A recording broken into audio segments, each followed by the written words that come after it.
Bienvenue sur Africa 24 dans cette nouvelle édition du QG Weekend. Voici les titres. Les pays du Sahel organisent une riposte commune face au terrorisme. Ils sont actuellement réunis à Bamako au Mali pour mener une réflexion à ce sujet. Le fléau se répand dans la région saharienne, ceci en dépit des progrès économiques enregistrés ces dernières années. Référendum au Sénégal. Les Sénégalais sont appelés à se prononcer le 20 mars pour ou contre le projet de révision constitutionnelle. Ce scrutin fait axer autour de 15 points proposés par le président sénégalais Macky Sall. André Chakombi Salissa a entamé ce 9 mars un marathon de meeting dans 3 arrondissements de Brazzaville. Son projet de société est structuré autour des problématiques rencontrées par les jeunes de la République du Congo. Mais avant de développer ces titres au Niger, Hama Amadou a été évacué vers un hôpital ce vendredi 11 mars. Rappelons que le candidat à l'élection présidentielle du 20 mars face au président sortant Mahamadou Issoufou est incarcéré depuis novembre 2015 à la prison de Filingué dans une affaire de trafic présumé d'enfants. Terrorisme en Afrique. Les pays du Sahel organisent une riposte face aux attaques terroristes qui se multiplient.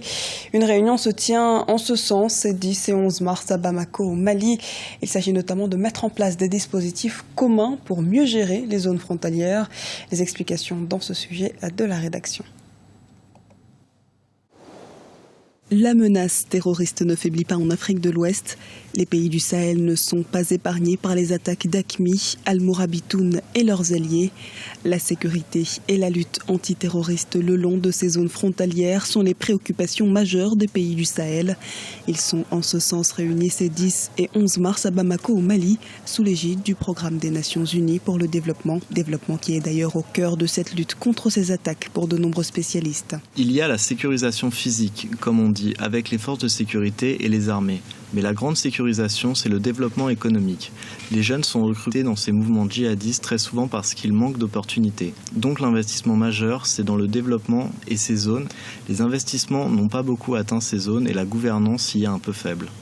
Le drapeau djihadiste menace le continent africain, de la Mauritanie à l'ouest à la Somalie à l'est. Désormais, les groupes extrémistes locaux sont reliés les uns aux autres, au-delà des frontières et même mondialement, à l'instar d'Al-Qaïda ou Daesh. Seule riposte plausible, une lutte commune, comme tentent de le faire les pays du Sahel. Globalement, si on veut lutter contre ce fléau-là, je pense qu'il y a lieu de faire un scanner général, un scanner politique sur toute la situation de ces pays-là au niveau de ces territoires pour voir. Mais ça demande une volonté politique réelle de la part des États. Entre les pays, déjà, ils ne s'accordent pas trop sur, en tout cas, les axes de collaboration, et je pense que ça aussi, ça fragilise un tout petit peu les stratégies qu'on met en place. Et par cela aussi, je peux aller à la question des moyens, qui malheureusement, des moyens militaires, qui fait défaut à un bon nombre de pays. Lors du deuxième comité de défense et de sécurité du G5 Sahel à N'Djamena, la capitale tchadienne, vendredi 4 mars, le Conseil des ministres de la Défense du G5, qui regroupe la Mauritanie, le Mali, le Burkina Faso, le Niger et le Tchad, a permis d'adopter une stratégie pour combattre le terrorisme. Les 5 pays entendent ainsi mettre sur pied un centre de coordination basé en Mauritanie, dont la mission sera de surveiller et alerter sur les menaces terroristes. Au Sénégal, la campagne pour le référendum du 20 mars se poursuit. Les camps du oui et du non multiplient les actions de terrain. Le référendum tient en 15 mesures qui, selon le président Macky Sall et ses alliés, permettront de consolider la démocratie sénégalaise. L'opposition et une partie de la société civile ne sont pas du même avis. Un reportage de Mahamat Ramadan, correspondant au Sénégal. Commentaire Oumou Kalsoumba. À moins de 10 jours du référendum pour la réforme constitutionnelle au Sénégal, les partisans du oui et ceux du non jouent leur dernière carte de campagne. Les deux camps multiplient les actions sur le terrain en attendant le 20 mars, date prévue pour le scrutin. Certains potentiels électeurs sénégalais se prononcent sur la réforme qualifiée de bénéfique pour les uns et d'inutile pour les autres. C'est pour l'avenir de ce pays-là. Parce que tout simplement, tous ceux qui disent qu'ils vont voter non ne sont là mus que par leurs propres intérêts. Il faut souligner qu'il est normal qu'on réforme de plus en plus pour adapter, nos institutions. Déjà, je ne comprends pas bien les articles pour le référendum. Non, je ne suis pas convaincue. Ce scrutin doit valider ou non les 15 points du projet de révision constitutionnelle proposé par le président Macky Sall. Pour les experts, cette réforme constitutionnelle engagée par le gouvernement sénégalais a aussi bien des avantages que des inconvénients. Dans tout processus référendaire, un travail de sensibilisation doit être fait au préalable, disent-ils. En général, les questions référendaires sont des questions très simples. Oui ou non sur ceci ou cela. Mais cette fois-ci, nous avons un référendum qui a, disons, un contenu pluriel. Il y a le mandat et il y a 15 points, comme on dit tout le temps ici, 15 points, mais qui va vous dire que 14 millions de Sénégalais comprennent ce qu'il y a dans ces 15 points? Si les partisans du chef de l'État sénégalais cherchent à expliquer le bien fondé de ce projet, du côté des supporters du non, le débat se focalise sur l'annonce du président de la République de ne pas réduire son mandat en cours de 7 à 5 ans suite à la décision du Conseil constitutionnel. L'enjeu autour de cette réforme s'annonce déjà de taille. Au Congo, c'est l'élection présidentielle qui se prépare. La campagne se poursuit en vue du premier tour du 20 mars 2016. 9 candidats sont en lice, dont André Okombi-Salissa. Le président de l'Initiative pour la démocratie au Congo est tourné vers la jeunesse du pays.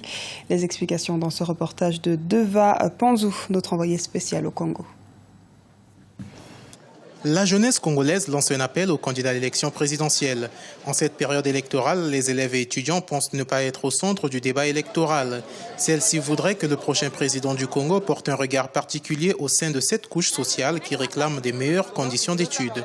Je m'attends à ce que les infrastructures de base, notamment à la faculté de droit, soient vraiment de bonnes conditions, vraiment bien ordonnées, bien organisées aussi. Le jeune est au cœur même de la société parce que le fonctionnement d'un bon État est régi par la bonne condition des jeunes. Les attentes des étudiants et les jeunes Congolais en général, c'est mettre le jeune précisément au cœur du débat présidentiel. Parce qu'aujourd'hui, quand on voit les projets de société de tout un chacun, des 9 candidats, les jeunes ne sont pas placés au cœur même du débat, alors que la population congolaise est majoritairement jeune au Congo. Depuis le début de la campagne électorale, plusieurs candidats parlent au nom de la jeunesse. Mais aujourd'hui, la jeunesse congolaise demande aux candidats de passer de la parole à l'acte. Les jeunes souhaiteraient que les meilleurs élèves soient primés afin d'encourager les paresseux à plus d'efforts et la bourse des étudiants accordée dès la première année. Récompenser les élèves, on peut les doter parfois même des véhicules, on peut les doter des bourses. Récompenser, il y a les moyens pour ça. Il faut des récompenses pour les élèves qui font mieux, pour que ceux qui s'asseyent à la maison puissent revenir à l'école. Le président élu doit quand même revoir les problèmes des étudiants. Dès même que les étudiants aient le bac, ils puissent même avoir la bourse dès la première année. Bien que les conditions d'études restent précaires, le Congo a entamé une modernisation des infrastructures avec la construction des amphithéâtres modernes à l'université Mariangwabi, auquel s'ajoute l'université Denis Sassou Nguesso.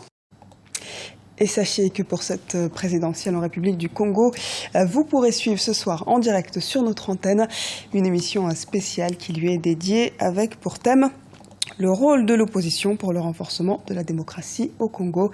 C'est à suivre à partir de 19h30 GMT. Dans l'actualité également, la transition soupçonnée de blanchiment d'argent au Burkina Faso. Selon la cellule nationale de traitement des informations financières, je cite, en 2015, le portefeuille des déclarations de soupçons représentait une masse financière d'environ 86 milliards de francs CFA. Le traitement de l'ensemble des dossiers a engendré 27 rapports d'enquête financière soumis au procureur du Faso en vue de poursuites judiciaires. Ces soupçons de blanchiment concernera des comptes bancaires qui ont enregistré de nombreux mouvements importants. Ces dossiers ont été soumis au parquet pour suite judiciaire. La cybercriminalité fait perdre des milliards de francs CFA au Cameroun. Les banques et les opérateurs de téléphonie mobile sont principalement touchés. Les autorités judiciaires et l'Agence nationale des technologies de l'information et de la communication entendent combattre cette nouvelle forme de délinquance. Reportage au Cameroun de Shérif Ousmane Bardunka. Selon l'Agence nationale des technologies de l'information et de la communication, le Cameroun a perdu plus de 25 milliards de francs CFA en 2015 du fait de la cybercriminalité. Les principales victimes sont les opérateurs de téléphonie mobile avec plus de 18 milliards et les banques avec plus de 3 milliards. Ces pertes sont la conséquence conjointe du skimming pour les sociétés bancaires et l'utilisation des SIM-box dans le secteur de la téléphonie mobile. En fait, cela est dû à ce qu'on appelle le skimming, en fait, ou encore fraude à la carte bancaire. C'est-à-dire les cybercriminels conçoivent des dispositifs spéciaux qu'ils vont insérer au niveau des distributeurs des billets de banque. Ces dispositifs-là vont permettre donc de copier en fait la bande magnétique en fait des cartes bancaires et de filmer les mots de passe des différents usagers. Donc après, une fois que les cybercriminels auront ces informations-là, ils vont donc fabriquer des fausses cartes qui vont donc permettre de débiter les comptes des clients de ces banques-là. Pour les opérateurs de téléphonie mobile, c'est un autre phénomène qu'on appelle le phénomène des SIM-box. En fait, les SIM-box sont des équipements en fait, qui prennent plusieurs cartes SIM et qui permettent donc de contourner le réseau des opérateurs en fait, pour acheminer les appels à des tarifs réduits. La cybercriminalité est au cœur de l'enjeu de la cybersécurité dans le développement de l'économie numérique au Cameroun. Et la loi fondamentale dispose des mesures répressives pour tout délit relatif à la cybersécurité et à la cybercriminalité. Les sanctions vont d'une amende d'1 à 50 millions de francs CFA à un emprisonnement d'1 à 10 ans suivant le type d'infraction. Il faut mettre en place des structures opérationnelles. Il faut mettre en place des unités de cyberpolice. C'est aujourd'hui la donne à travers le monde. Les États se mobilisent de la même manière qu'il y a des armées classiques. Il devait y avoir des polices cybercriminelles. La loi numéro 2010-012 du 21 décembre 2010 énonce et sanctionne les infractions cybernétiques au Cameroun. Cependant, les juristes et les spécialistes de la cybercriminalité pensent que cette loi gagnerait à être améliorée. Selon eux, il revient au ministère public de déterminer les éléments constitutifs de l'infraction cybernétique en leur donnant un nom. C'était le journal de la rédaction. Merci de nous avoir suivis. À retrouver dans un instant une nouvelle édition de l'actualité sur Africa 24.